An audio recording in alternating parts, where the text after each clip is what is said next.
When you hear the title President of Pakistan, what image comes to mind? Is it a powerful commander making all the big decisions, or is it someone more like a monarch, a symbolic figure representing the nation? Well, the truth is, the answer to that question has swung back and forth dramatically over the years. It's a fascinating story of power, politics, and the very identity of the country. So let's dive in. So this is really the core question we're looking at. Is the president of Pakistan a powerful ruler, like the military generals who once held the office with an iron grip? Or are they more of a symbolic figurehead, someone with a lot of prestige but not much actual political punch? The answer is, well, it's complicated, and it's all wrapped up in this incredible story of a constitutional tug-of-war.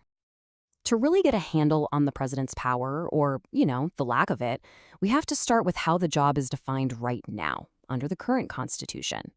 The official title is the first big clue, head of state. Constitutionally, the president is supposed to be a unifying symbol. They represent the unity of the republic. You can think of them as the nation's first citizen, a figure who's supposed to stay above the messy, day-to-day political fights. All that stuff is meant to be handled by the prime minister. So what does the president actually do all day? Well, pretty much everything hinges on one critical phrase, on the advice of the prime minister. They sign laws, they appoint high-level officials, they even act as the supreme commander of the armed forces. But, and this is a huge but, none of these decisions are made alone. They are all actions taken at the direction of the elected government. And you can see it in their daily schedule. The president's work is packed with these high-profile ceremonial duties, meeting with ambassadors, handing out national awards, and putting that final official signature on laws that have already been passed by Parliament. It's a role that's absolutely defined by prestige, not by direct political power. Okay, so how does someone actually land this job? It's a very high-profile position, but as we've seen, it's constitutionally limited. It's not as simple as winning a popular vote. The path to the presidency is actually quite different. First off, there are some basic boxes you have to tick. The Constitution is very clear. A candidate has to be a Muslim citizen of Pakistan, they need to be at least 45 years old, and they have to be qualified to be elected to the National Assembly. These are the basic requirements for anyone who even wants to be considered for the office. The election itself is indirect, which means it's not a public vote. Instead, an electoral college gets together to make the decision. This group is made up of members from the national parliament, that's the Senate and the National Assembly, and all four of the provincial assemblies. The whole idea here is to make sure the president has broad support from politicians all across the country, which reinforces their role as a figure of national unity. Once they're elected, the president gets a 5-year term, and they can be re-elected for a second one. Now, this structure is supposed to provide stability at the symbolic top of the government. But stability is a funny word here, because as we're about to see, the actual power this office has held has been anything but stable. And this is where the story gets really, really interesting. The history of the presidency in Pakistan isn't a straight line. It's a total roller coaster, with the president's authority swinging wildly from being all-powerful to being purely ceremonial. Just take a look at this timeline. It's wild.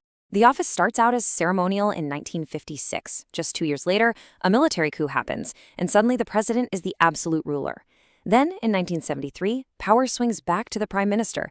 But wait, in 1985, the controversial Eighth Amendment gives the president the unilateral power to dismiss the entire elected government. It wasn't until 2010 that another amendment finally took those powers away for good, firmly reestablishing a parliamentary system. For decades, this single phrase was the source of incredible presidential power, the ability to dissolve the National Assembly in his discretion. Now, this wasn't just some technical legal language. It meant the president basically held the fate of the entire elected government in their hands. As you can imagine, this sparked a constant, intense power struggle with the prime minister. So let's put this all side by side to really see the difference. The change that happened with the 18th Amendment in 2010 wasn't just a minor tweak.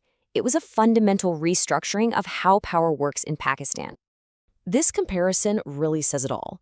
Before 2010, the system was effectively semi-presidential. You had power split and often fought over between the president and the prime minister. After 2010, that all changed. Every single one of those massive powers now had to be tied to the prime minister's advice.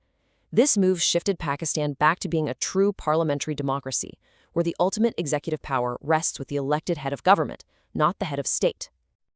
So what does this whole evolution mean? What's the significance of the president's role today? Well, it tells a much larger story about the country itself. And in a way, we've come full circle, right back to the Constitution's original vision.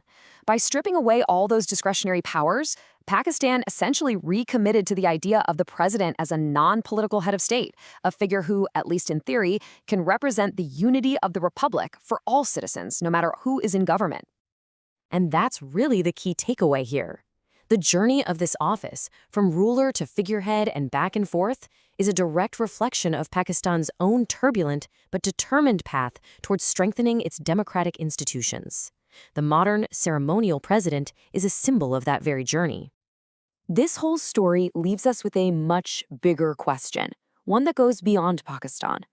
For this country, finding an answer has been a decades-long constitutional struggle, and it really makes you wonder, how does any country truly find and then maintain that perfect, stable balance of power between its leaders?